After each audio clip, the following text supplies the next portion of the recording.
powered by Riverside FM.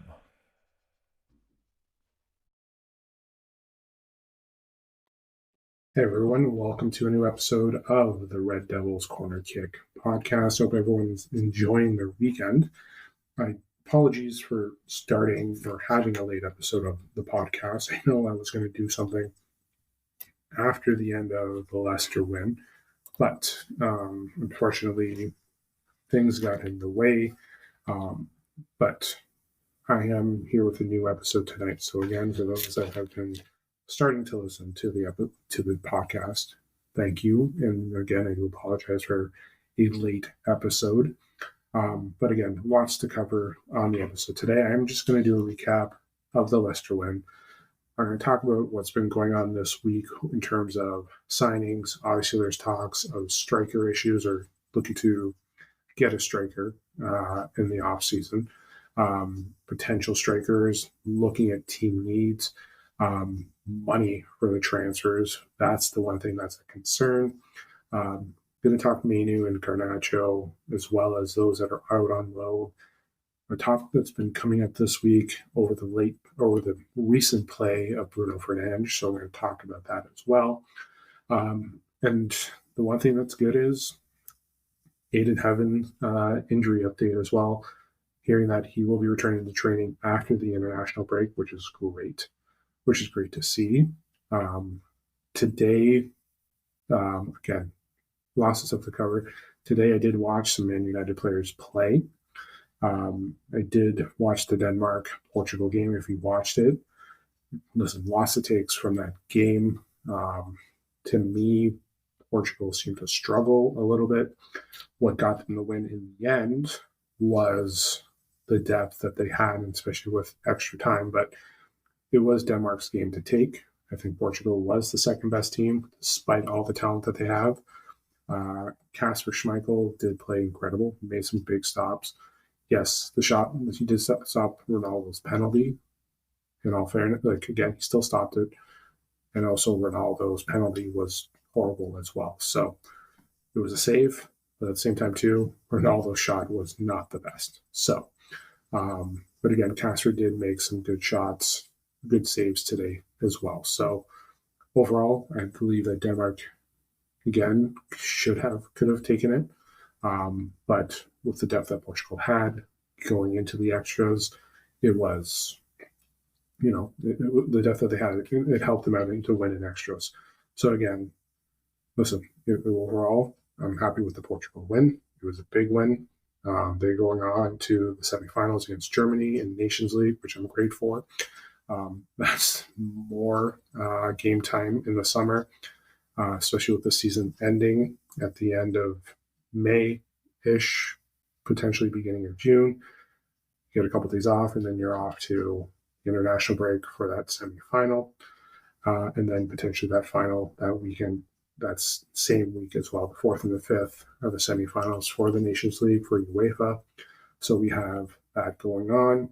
That wasn't the only game I caught today. I shouldn't say caught a glimpse. I did watch the full 120 minutes. Well, I would say probably 140 minutes when you include the extras. But overall, again, the Portugal game was good. Did watch the Canada game as well. They're playing for third place. Their Nations League CONCACAF, they won 2-1 against the US. So we did see that. Jonathan David, who I will be talking about, did score. He ended up scoring the winning goal. So that did happen. Jesse Marsh got a red card, so he was taken out of the game. Did lose his, I won't say he lost his temper. I think it was a little unnecessary, especially when you looked at what had happened with David. He slipped. He thought it was a penalty. There has been some calls against Canada that you can question. They did play Mexico and lost in that semi, but it's neither here or there now. But I do understand a little bit of his frustration, especially with some calls that Canada has gotten maybe earlier on in the game as well as last game as well. So you can see maybe his frustrations carried over from last game into here and then build up into what happened as well. So he got the red. He was sent off. Canada did end up going on to win 2-1. David with a beautiful goal. So let's take the win there as well. So that's a nice win for Canada soccer right there. And for those that do watch the CONCACAF Nations League, and those that are Man United fans, you get to see a little bit of a glimpse of Jonathan David. Obviously, Lille fans are very familiar with him. If you watch Champions League, you saw how well he played in the Champions League as well, especially in the early stages. But just going to pull up his goals. Just want to take a look at that. Trying to multitask at the same time too, trying to type out what I want. Obviously, sometimes when you're trying to do that, it never really works out well. So just looking at transfer market, and just check out Jonathan David's goals here. Yes. So far this season, 23 games, there's 23 goals total.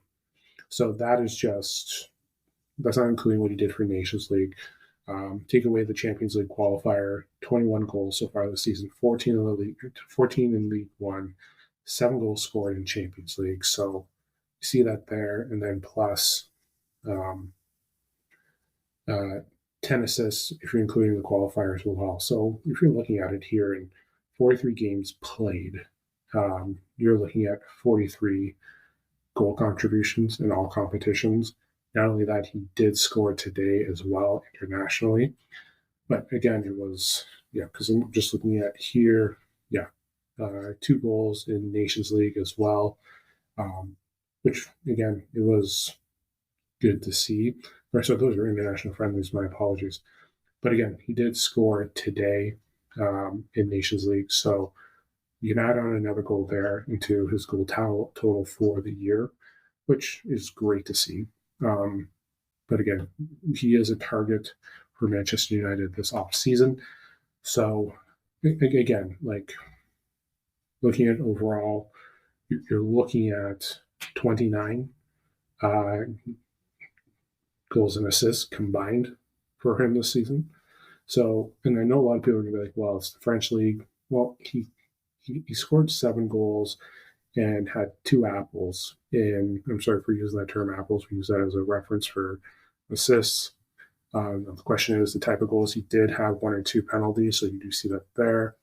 But overall, you did see him play well in some of the big games, especially in the early stages of Champions League. So there's opportunity there. But I won't talk more about Jonathan David now because there's other stuff to talk about as well. But again, happy with the Portugal win, happy with the Canada win. Now let's talk about the most important thing that was going on. Actually, before we go on, obviously the Portugal game, the reason why I brought it up, not just because the Portuguese team that I do follow, it's the 5 United players that played in that game. Hoyland did score in the first leg of the semifinal, would help that being the winner against for Denmark. 2, you have Bruno, you have Dalot playing for the Portuguese side. Dalot was okay. The defense was a little struggling, especially when you saw some of the goals. Bruno played decent. He did help get a goal off of, because again, he took a shot off the post, and then Ronaldo tapping it in to get the equalizer, which does help as well. Did help with Dalot. Eriksson with a goal. Hoyland did play pretty well. He did get the start. Did have an ice pack later on in the game when he was substituted off. Dorgu, and this, in the way you're looking at it here, Dorgu has played well in those 2 games. He really has when he came on Thursday and then start today. So United fans, you're going to continue to love Dorgu like I have. So again, when he played against Portugal, the attitude that he has, the physicality that he has, overall, I think was great. Again, the penalty that he took, did bumping Ronaldo, which led to a horrible penalty kick, as well as a save by Casper, which again bails him out. But again, the physical side of having Dorgu does help this United squad and going forward, especially at his age as well. Okay, now that I've talked about what I did on Sunday a little bit, we played Leicester last week, 3-0 win. I was quite thrilled with that win. I really was. And then,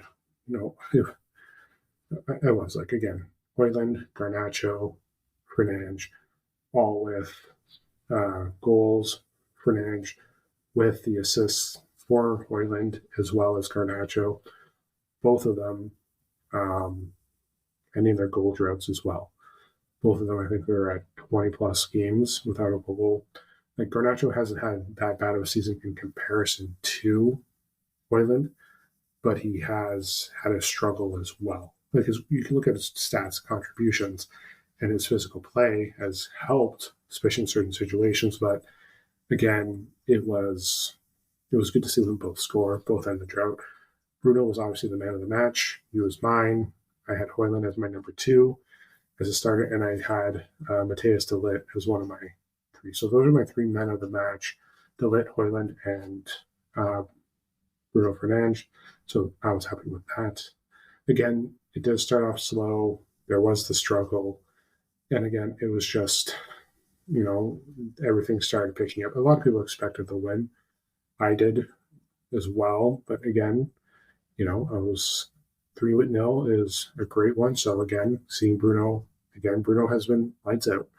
And I will be talking about Bruno after when I'm finished talking about the Leicester game, because might as well get that one off the chest right there. But again, happy with the game overall. 3-0 win going to the international break. You saw the growth of the squad get better. It was good to get a clean sheet, especially for Onana, the way he has been playing. So you're looking there as well. So I know a lot of people don't want to talk about stats, but Bruno lately has just been incredible in all competitions, not just Premier League, in all. He has improved when you're looking at the leaderboard. Again, he should be now at 17 goals and assists combined for the season, 8 goals, 9 assists that we've seen so far. He's having an incredible season. I think it's 31 goals and assists overall in all competitions this season. I believe that's his second best since he joined, or since his second year on the club, where I think it was like just over 40 GAs all over. So you're seeing him improve. We still have plenty of games to go. We still have quarterfinals for Europa against Lyon. We have a big stretch of games when we get back. Nottingham, April 1st. That's Sunday against Man City. So we have those 2 games going on. So it's going to be interesting, especially the final stretch. And again, I remember I mentioned last episode, depth, what's going to happen. That's an also important thing as well to talk about. The depth on Sunday, you did see Harry Amos come in, Toby Collier come in. Obviously, losing Aiden Heaven in that game as well did. Again, he had to come off at half with that dangerous injury, but we did leave the game with a boot. Just found out a couple of days ago that he should be returning to training after the international break. So we have him healthy and ready to go. So that's a good thing to have. You have a young player getting back to it. He should be healthy, ready to go. So that will help. So we will see how everything goes. Again, when I mentioned last episode, the key was for this international break was to get back healthy. Again, having Heaven back should help. Euro should be back. Maguire should be back. So we're seeing that there as well. So that's big to have those 3 coming back. I know there's talks about Luke Shaw now apparently on grass starting to train. So you have the 4 defenders coming back, which is great. Obviously, Collier and Ugarte are going to be healthier when they're going back. Hoyland, hopefully what he had today isn't as serious. Hopefully it was just a little, just taken off as precaution, let him go back and be ready to go. But again, getting healthy at the right time is a good thing. So right now we are excited for that. That's what we're looking at here. But right now it's just a matter of, just getting that team going, getting them back, getting ready to, fight a little bit better. But again, the depth, like having people back does make a difference for us going forward. I don't want to take that away from anything, but having the depth there does help us out with that. So again, the healthier we get, the better it is for Champions League. Not only that, Kobe Mainu should be back. Hopefully, Mason Mount should be there as well. So again, having all those players back is key, especially with. I know we have less games now. We're out of the FA Cup. Obviously, EFL's over with Newcastle winning. But again, we're not in FA Cup, so that's one last game that we're good. So we have the 2 quarterfinal games, which we need to get through and get onto the semis, and hopefully the semis we win, and then on to the final, and hopefully that gets us a win as well, and then we're hopefully back in Champions League. Because again, the win in Europa gets us back to Champions League. But we shouldn't be sleeping on Lyon before we get to anything else. But again, having the health and the depth does help Ruben Amorim succeed with United. It does. So again, having Xerxes and Rasmus as our 2 strikers, yes, I know some people may question it, but that's what's going to happen. That's what's going to be there going forward. And you're going to have Xerxes playing at one of the 10 spots probably going forward as a starter. Second, you have Garnacho, so you can either use him on the bench and have him come on as well. So like our depth plus our youth is key. Youth, you'll see more in Premier League. You'll see more rotation, especially with veteran players, that we need those veteran players through Europa to help us win. So it will take time. It will, Amorim's going to have a lot of toys to play with in that as the season, near the end of the season progresses. And it's not a bad thing. Actually, it depends on how you look at it. It can be a great thing as well as it could be a bad thing. But I think he knows his squad of who he likes. So again, having Mason Mount back helps him. Having Kobe Mainu back helps him. Again, because having those players play, you give less minutes to Casemiro and Eriksen, who you can use more in Europa. Having Maguire back as well is key, and Euro, and also having. So you have Mazraoui, you have De Ligt, Maguire, Aiden Heaven, and Euro as your center backs. Your wing backs, you do have Dorgu. Again, you can still use Mazraoui as one of those wing backs. And again, your 10s, which again you can use. You have Bruno, Eriksen, Mainu can play in the 10 if you need to, Xerxes and Garnacho. So you have 5 players there. You have Casemiro, Ugarte, Collier there in the middle. Again, you can have Bruno there as well, because again, the up front is there. So you have those 4 as your middle. Again, I know the depth for the wing back is a little concerning. Because again, Ahmad may be back, but we don't know when. You can also potentially use Luke Shaw as a wing back as well, because he is left-footed. Question is, how healthy is he going to be? And there's concern about health because, one, Luke Shaw is coming back when the team is succeeding and looking better. What's going to happen when he gets another tap or another injury where he can't fight through?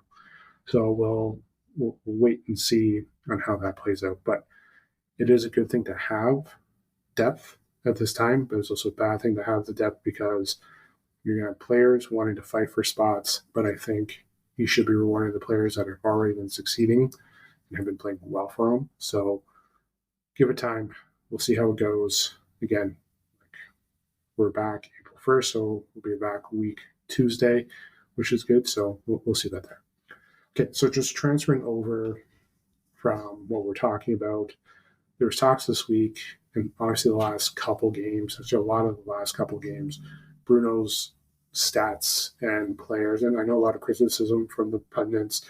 I know a lot of people like Roy Keane have been criticizing him.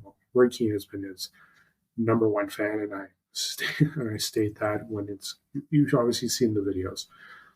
But the question is this week, and a lot of debates is, where would Bruno Fernandes rank as a legend? Because of where he is now in the stats in the Premier League. Plus 60 goals, now has 50 assists. Him and he's part of him included 6 Premier players from Manchester United. Sorry, I should repeat that. He joins a list with 5 others, Manchester United players, on his statistics. Ryan Giggs, Paul Scholes, David Beckham, and as well as Eric Cantona. So you see that the company that he's joining. So it's a big company that he's there. So the question is now is, and that's the debate, is Bruno a legend of the club, to say the least? Is he one of the greats to ever play? I know a lot of people are going by his stats and everything, and there are some people I do agree with and some people I don't. But also as well, there's people that you do hear say, I don't think Bruno is actually a legend. But so again, you have your sides. For me, Bruno is on his way to that status. The book is still not finished on Bruno. So we're still waiting to see how everything plays out with him going forward. Yes, his stats have been impressive. One, he's still playing at his level despite everything that's happened, the changes of manager, everything that's happened this offseason, coming into question, and the way he's handled it and kept his composure, that has all been key. But again, it's the matter of, is he a legend or is he not? To me, he's on his way. He's not there yet. And yes, he joined an incredible company. And yes, everyone knows Giggs, Scholes, Beckham, Cantona. We know who those are. We know what they meant to this club. But again, Bruno is in that category. He is on his way. He is going to be passing Cantona, I believe, on assists as well. He should be also be passing Scholes as well. Goals wise, he's on his way. He is. Like if you look at, I was looking at the records in all competitions. Like Bruno could be passing some people in the next couple of years in terms of goals total, assists total. So in total combined goals and assists. So you're going to see that, coming up through the next couple of years because we still have him for more. He did sign an extension last year. So right now, to me, because again, his play can be up and down. It's like the tale of two cities, but it's the tale of two halves. You can use the tale of two cities as Bruno's reference point. One city being the first half, the second city being the second half. I know it was written there already, but it literally is the tale of two halves with Bruno sometimes. But again, I think he is on his way. I do like him as our captain. You can't have everyone be the same captain. And this is where I might, no, I'm going to save that for another episode when it comes to the opinion on some fans, especially with fans from the past. And, especially what's going on right now, like talking about, again, that's a title for another episode where I might just go there. But I did mention one in my first episode, there's going to be days where I'm going to agree with everyone. There's going to be days where I'm not going to agree with everyone. There's going to be days where it's going to be, that gray area where I get it. But at the same time, too, I might be considering it. But again, I'm not going to agree with everyone. I'm not going to agree with every opinion. And that includes ex-players who are now pundits. That's including, fans. Like here we are, or even not even that, just pundits in general that cover the sport. And also other fan channels as well. I'm not going to agree with everyone. And there's going to be times where, if you are listening, I'm just starting, there's going to be times where you're not going to agree with what I have to say. It's the truth. Everyone's going to have an opinion. That's how we're going to see it going forward. But in the end, for my opinion, with everything going on with his stats, with recent comments, is he currently a legend right now? No. Will he be? It just matters on how he finishes his career with Manchester United and how the squad does. That's basically it. That's basically how we have to look at it, how the squad does and how he reflects as a captain, and if he can keep up the consistency. That's basically it. Listen, I've had him included in my top players of the games for the last couple of games. Um, what was it? Not the last game, but the game before. Again, despite him scoring a free kick and like having like the Arsenal game, despite scoring that free kick, Joshua Xerxes was the better player. Like I will see other players play a little bit better. Like, again, today against Denmark, he was okay. He wasn't there. Like again, Portuguese team did struggle in some areas, but that's a different squad than what he has here. And again, he's also not playing the same position with Man United than he does now with Portugal. So we'll leave it there. But again, my point is Bruno is on his way to being a legend. He is not a legend now. So I know a lot of people are going, yes, he is because of how well he's been playing, but we'll keep it there just as, he's a legend. That's all we're going to leave it as. So, I'm sorry, sure, he's on his way to being a legend. He's not a legend yet.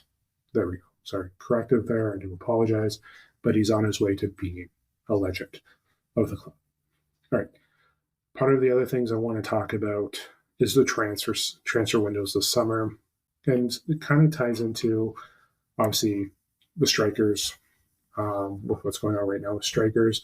Again, technically, with the Premier League, we have Rasmus, Obi, and Xerxes as our Cheeto Obi, sorry, and Xerxes as our three strikers. Obviously, with Europa, we only have Rasmus and Xerxes. So we have that there. So now the question is obviously Rasmus, as much as he ended the drought, he did score against Portugal, so 2 goals in 2 games. Can Rasmus start finding his form now? Because again, we play Forest and City in the same week. But it's a matter of continuing on for the rest of the season. And the question is now, is that what's going to be like next season, or should we start looking for a new striker? Because that's kind of on the agenda for the transfer. Like when I'm looking at the transfer, like it's going to be the same as everyone else. We have team need, like for the needs, obviously another striker, another number 10, a left and right wing back, another center back, and obviously keepers there, but we have to hold out and see. I'm sure keeper, as much as we want a new one, or there's talks that Amarim wants a new one, Onana wants to stay. You still have Bayender, so I think priority-wise, it's a priority. But the question is, if we're looking at it here, like I would say maybe it's a 5 out of 10 in terms of priority. And I know a lot of people wondering why you have it so low. Because again, we need goals scored. I know that might not fix everything, but we need a player to play in the system that Amarim wants. So that's what we're looking at here. The 3-4-3, that's the important stuff right there. So the targets that they've been looking at for strike. I mentioned Jonathan David. You have Oshiman from Galatasaray, Delap, who plays for Ipswich, Gyökeres, obviously because of his time at Sporting with Amarim. So you have that there. But again, we don't know how much it's going to cost for Delap. It may not cost much because, again, Ipswich is going to be dropping due to relegation. So they're going to be relegated back down to the championship. So Delap may come cheap. Gyökeres, Oshiman, the prices of the lease right now, from what I'm hearing, of what I've been reading, anywhere between 60 to 100 million euros. I think I saw a report today. Gyökeres release from Sporting is 100 million, 100 million. Oshiman's about around 60-ish potentially. David is on a free, and Delap right now we don't know. But again, with the transfer window coming up and the money that we may not have, because I'm going to talk about that as well. And also there's talks about Sameo from Bournemouth, Mbeo from Brentford, Kuna from Wolves. So you have those 3 as potential 10s. So the question is, how much are those going to cost? And Sameo, there's rumors of 50 million for him. Kuna, there's 60 million is the rumor. Mboyo, maybe the cheapest out of the three, but with the season that he's been having with Brentford, you're probably looking at around the same, probably 60 where Kuna is.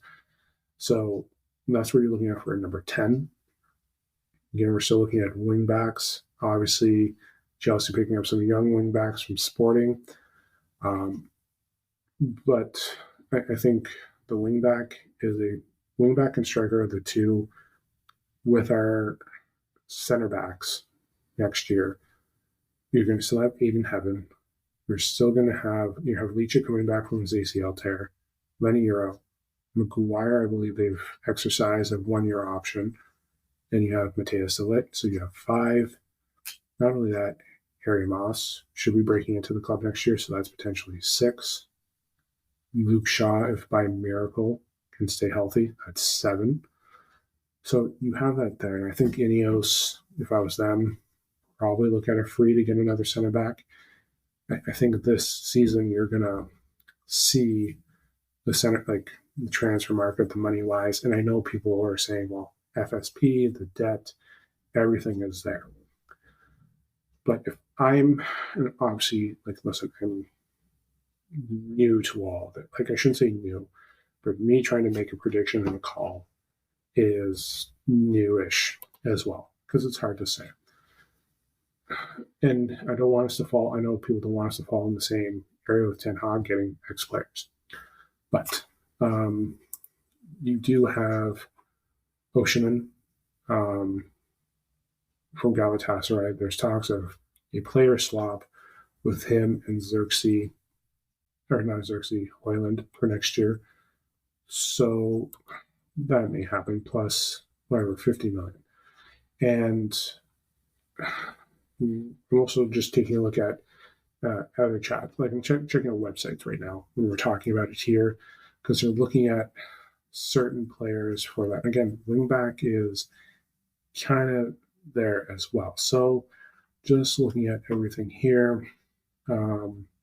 Again, there's rumors of the agent, Sameo from Bournemouth, being talked about, how he may be coming in. Question is how much. So it's wondering what's going on there.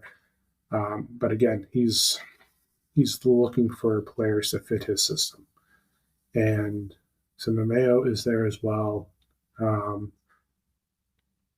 He's one of them. They may be looking at some other young players as well to bring in. But again, it's right now 50 million euros, like I said. Kuna is there as well for a number 10. That's potential. As well as Mboyo has been a rumor too. So those 3 could be there. The question is, how much are they willing to spend? The question is, how much are they going to have to spend this year, which ties me to, obviously, Manu and Garnacho, because they may be the ones that may need to be sold to bring in. And obviously, Manu, we don't know where he fits. He can play well in the 10. So does Garnacho. But the question is, are they pieces that everyone sees? Are they pieces that we need to go forth? Obviously, there's rumors of Manu rejecting United contracts. There's talks that he wants like upwards to 100 to 200,000 a week. But we'll see, because again, it's like, I'm looking here. Some of the strikers that I did mention, again, Gyökeres, Oshiman, Jonathan David. There's also talks of Sesko. There's also Xavi Simons as well, if you know him, the Dutch player. We were tied to him last summer as well, especially during the Euros. But again, those players, some of them here are 80 million euros to cost. Again, I mentioned, Gyökeres. There's a rumor today, or I saw a post today, 100 million. So the money has to be a concern.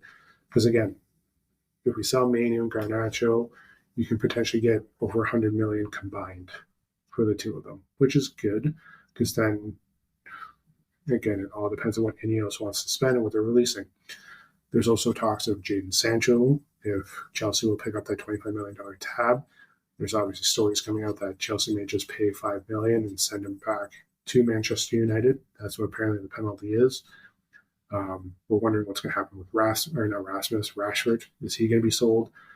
There's talks of extending the loan on Anthony, and it all depends on how Real Betis finishes this year in La Liga. But having that money there, so let's say Rashford goes for 50, you get another year of Anthony. Hopefully, you can raise. Let's say you get 60 plus mil for the three of them, including the money that we're making off of the loan. Because again, Real Betis says they will take on the majority of his salary for Anthony. So you have money coming off the books there to save. If you can get 50 million for Rashford, if you can also get the 25, so hopefully 60 million or so plus. I'm not saying it's going to be 50 million for Rashford. There's talks that it's going to be 40 million. So it's still 65 for two players or whatever you're saving off. So potentially 70 million off of three players with Garnacho and Manu. If you get over 100, you're looking at 165 minimum right now for the summer if we can sell. If you can get Casemiro sold, if you could get like 40 million for him, that's potentially 200 million. The question is, what will they do with that $100 million check or that 200 million if they magically got it? So part of it's probably going to get paid off to those transfers that we're still paying for. Then they'll go to new players. The question is for those new players, like let's say they pay 50 million of that 200 million to the player, to that debt, because again, they have to cut a check of, I think it was 89 million. So you put that 50 toward the 89. So you're left with 150. If Ineos puts any money in, or if they get the Blazers to do that, we all know that won't happen. But let's say you have 150 mil, hypothetically. That's if everything goes correct. So you got 150 million to spend. You could potentially bring in Kuna and Semedo in to the club. I would still go for Jonathan David on the free. Still keep Rasmus as a striker because you have Cheeto Obi, Rasmus, and Jonathan David as three strikers to rotate. Your 10s to improve. Not only that, Ahmad is returning from injury, so you have him playing on the as a right wing back. You have Dorgu on the left, so you have two players there. There's also a chance that Delo could get sold. There's talks about players picking him up, so there's rumors of, I think it was like 50 million euros on Delo. Rumors. I'm just saying rumors. 40 to 50. So let's say 40. So you have money being there. So technically you can get 190. Let's just say they had 190 hypothetically. That the numbers are not accurate. But let's say you have that there. The question is though too, as much as I'm saying 190, are they going to get the 190 up front, or are they just going to get that 190 paid over time to the club, which helps, but at the same time, it doesn't.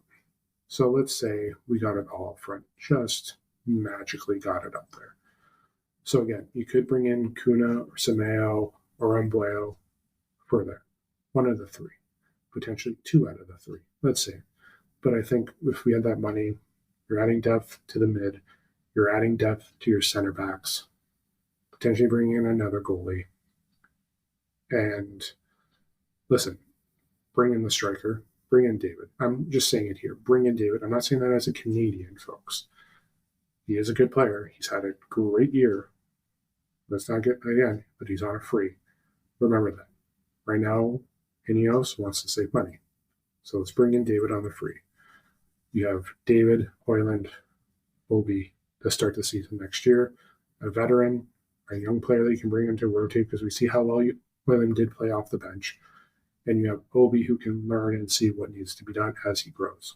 So you got your three strikers there. You're looking at your 10s now. Okay? And let's say they go let's say they go Umbueo and Semedo. Just because Kuna, red cards, there can be some issues. But let's say those are the two. So Mayo and Embleo as your 10s. Let's hypothetically talk about what your starting lineup, your starting squad could be day one.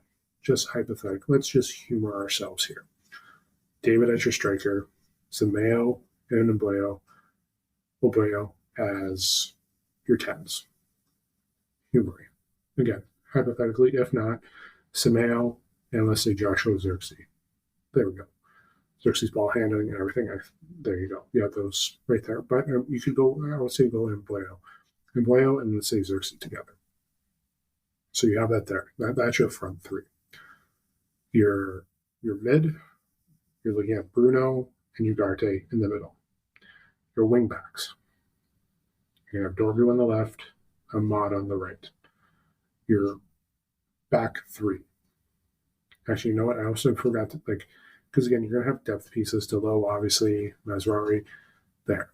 But your back three. And you know what? Obviously, Aiden Heaven and Euro are around the same age. So you can have them coming off the bench. Not only that, you'll have, let's say your back three is, well, obviously, Leach is not back until December. Your starting back three would be, if Harry Maguire's extension's picked up, Delit, Maz, Maguire. That's your back three. Unana, obviously, and Cole. That's not a bad starting lineup. That's an improvement. Because again, hopefully Xerxes plays well and carries over. You're seeing Embleo, who's coming off a great season at Brentford. So you have that as your number 10s. Bruno, Ugarte in the middle, and then you have those depth pieces of moving. So your attack is already improved because you know Ahmad can move up. You know that Xerxes' footwork could go there. So you could have Xerxes and Dorgu on the left, and Embleo on the right, going with Ahmad. So that's what you have there. This is my perfect world. So right now, if every transfer went right, again, Jonathan David, striker, Xerxes, Embleo as your 10s, Bruno, Ugarte in your middle, wingbacks, Dorgu and Ahmad starting, and then your back three of Maz, Delit, and Maguire. That's your starting three. Because again, it's going to be there. If not, it's going to be Lenny Euro. You get Maguire coming off the bench because I think it's time to give that position to Euro going forward. But then your bench, you're looking at it here. You have Rasmus, Obi on the bench, Aiden Heaven, Maguire on your bench. Ericsson's gone, obviously. Lindelof is gone as well. So you're adding Collier, Harry Amos as well. I believe I did mention Aiden Heaven as your depth, and then Leach as well. So your depth even improves more come December.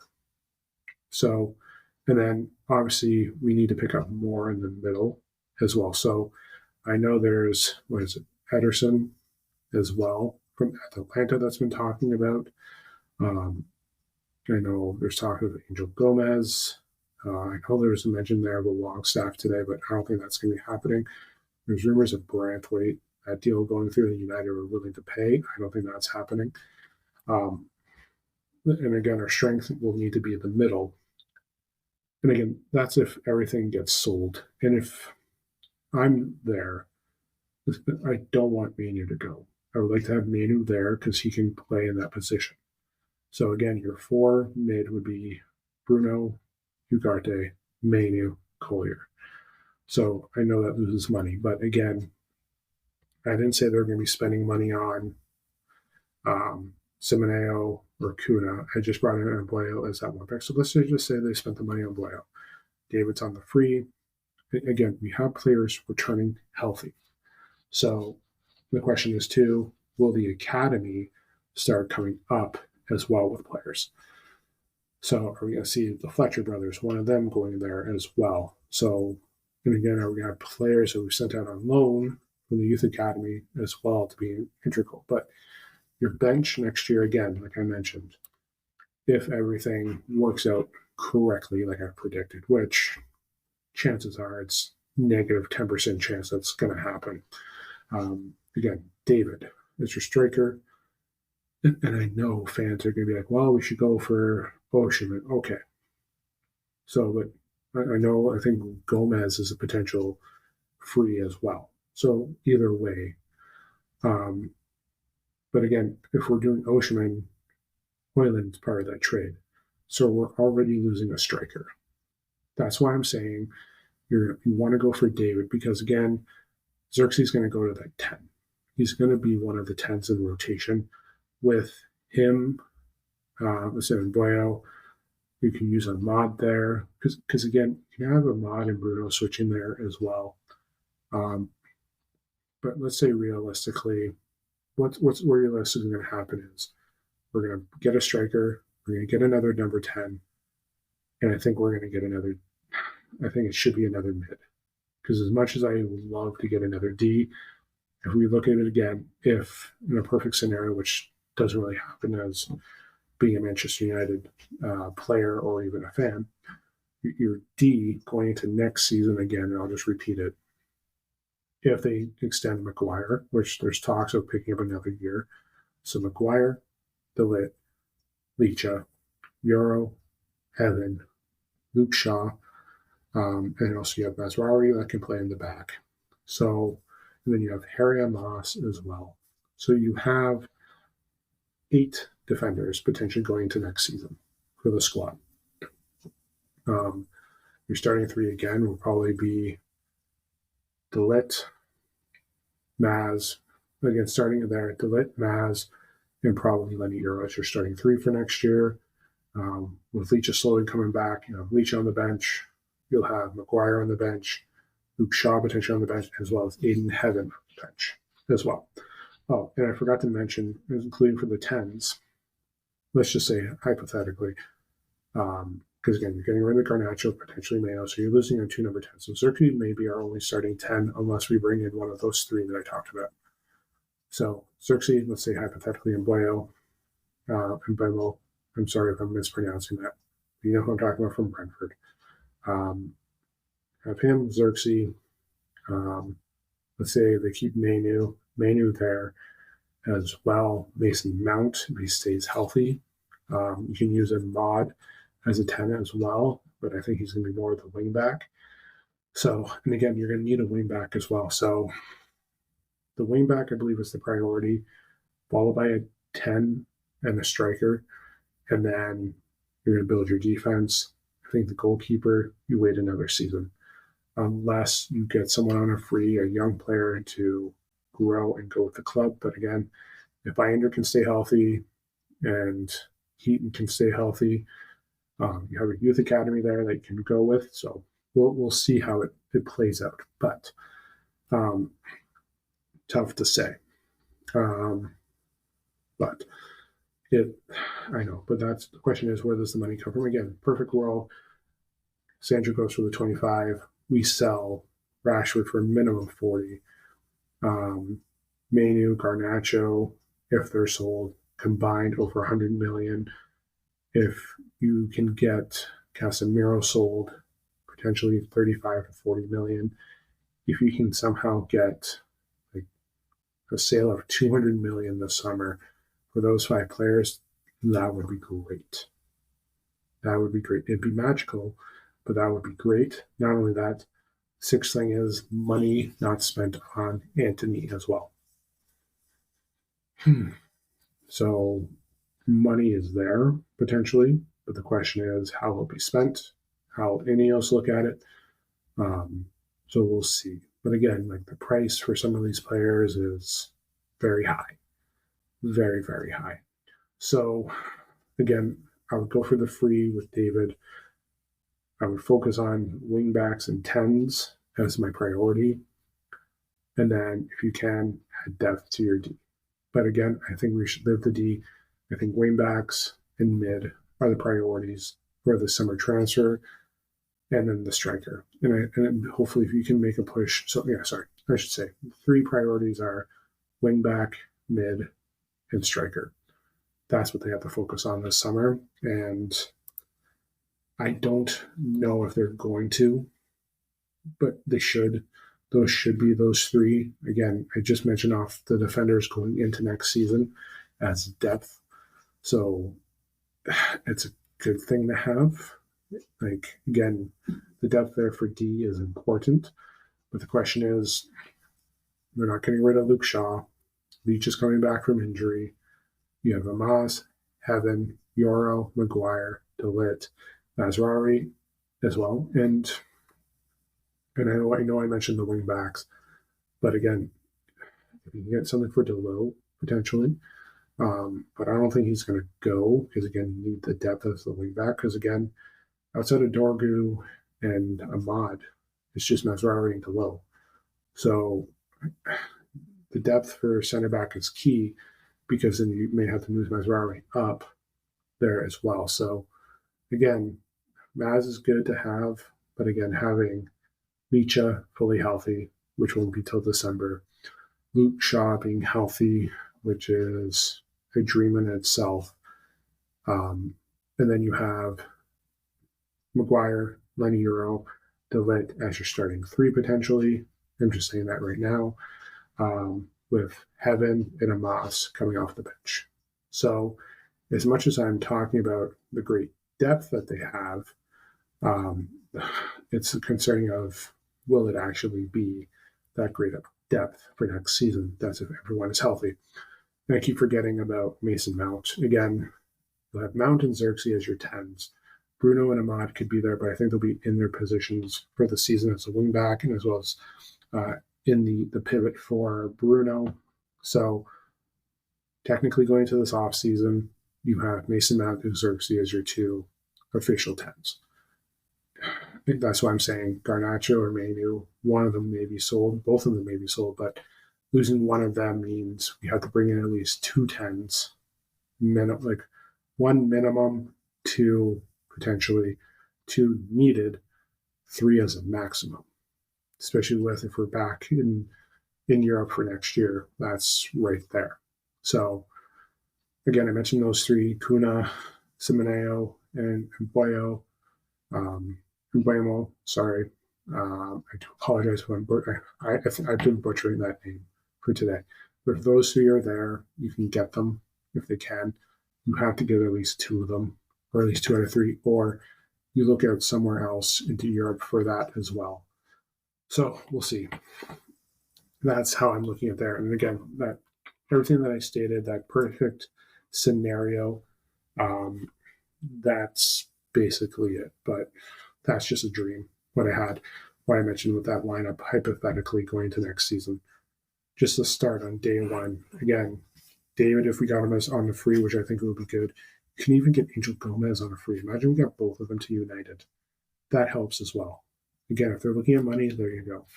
But again, let's say you got Angel Gomez as one of those 10s. Actually, let me just check Angel Gomez for a second here.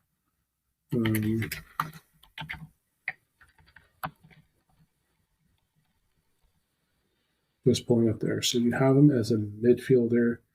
So, yeah, because again, you have him here. They're standing here. Angel Gomez is capable of playing in all midfield positions where he's preferred to be deployed as an attacking midfielder behind the forward.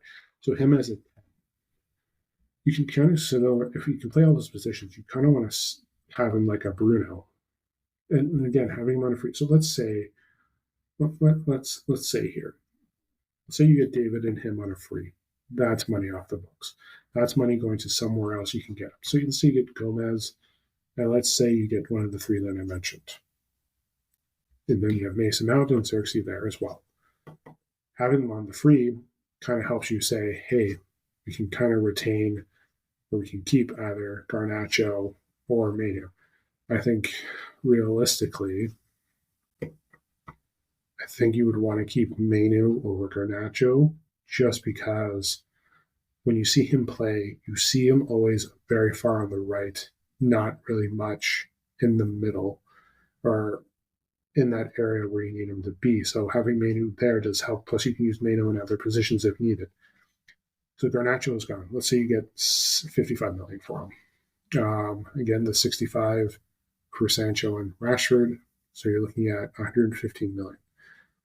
Again, you can have if a perfect scenario happens where what's his name is sold.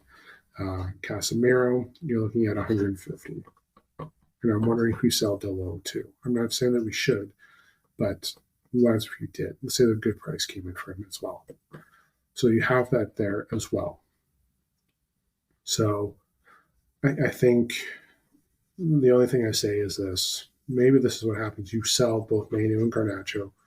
You get one or two of the three that I mentioned.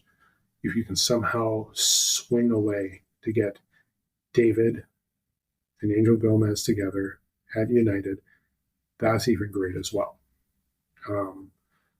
So, and then that frees up, again, if you get one of them plus Angel Gomez to go with Xerxes and Mason Mount, you have 4 10s there.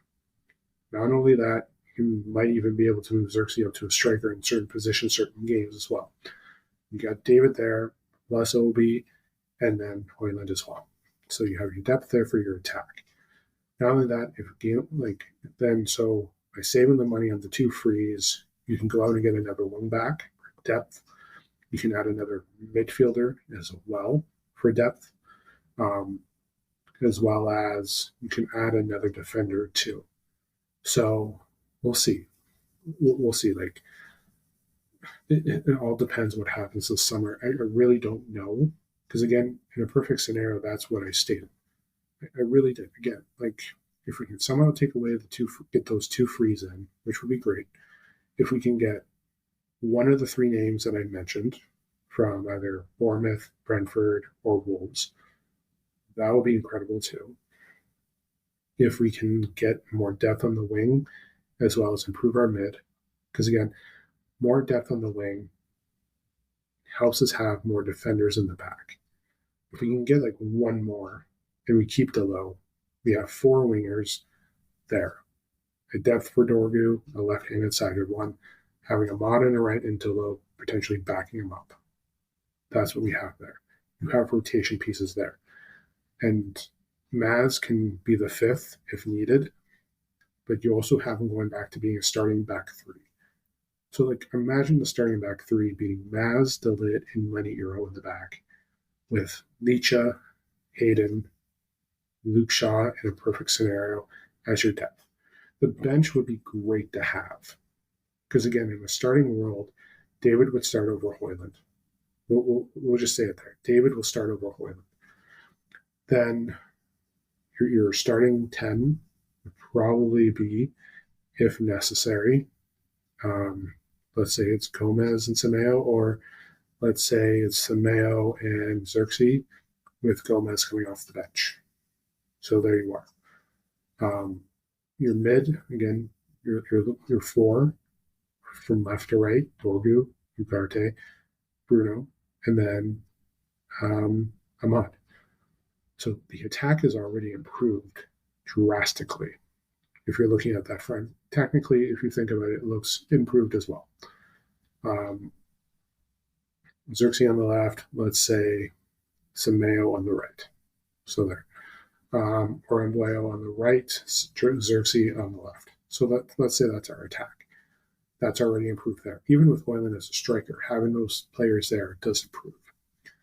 The depth pieces of having Delo, let's say, again, Angel Gomez could play everywhere, but again, he'll be on the bench. So looking for another available wing back, I'm just going to look it up here again.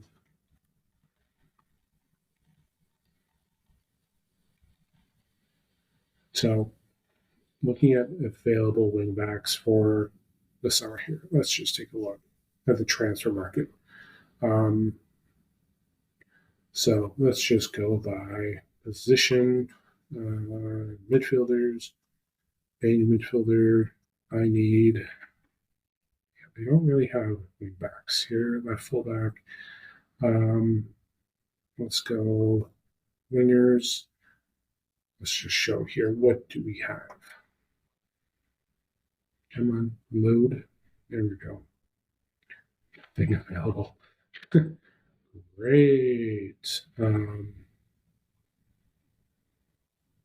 Yeah, we're going to need, so left mid, left Wingers. Oh, wingers. There we go. Let's just check wingers.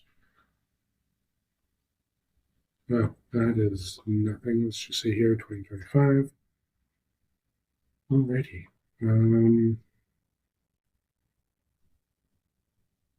Let's check attacking mids this summer. What do we have here? All right, so Carlos Verona. Oh yeah, already Juan Paulo. Yeah, there's a few players here that they could, but I don't know if it all depends. It's not really letting me pick up because again, you have to find players that are wing backs. So again, I think again for what I mentioned, I think I don't know. Again, I gave my perfect scenario of what I would like. The question is, what will happen and who's going to be sold? Because again, if you get players on a free, that's money not spent, and that is money spent on players that you can get in as well. So I think it's just a matter of just waiting and see. So, but an hour has gone by since I started recording this episode of the podcast. It's amazing how time flies when you're having fun and doing something that you like. But I'm just going to leave everything there the way it was. But I did like today's episode. We'll see whether you guys like it or not. But again, we're looking at I was happy with the Portugal win, despite the way it started. Happy with Canada and their win, which is huge. Happy with the Leicester win, obviously, last week. Again, Bruno Fernandes, he's on his way to being a Man United legend. So let's think about that.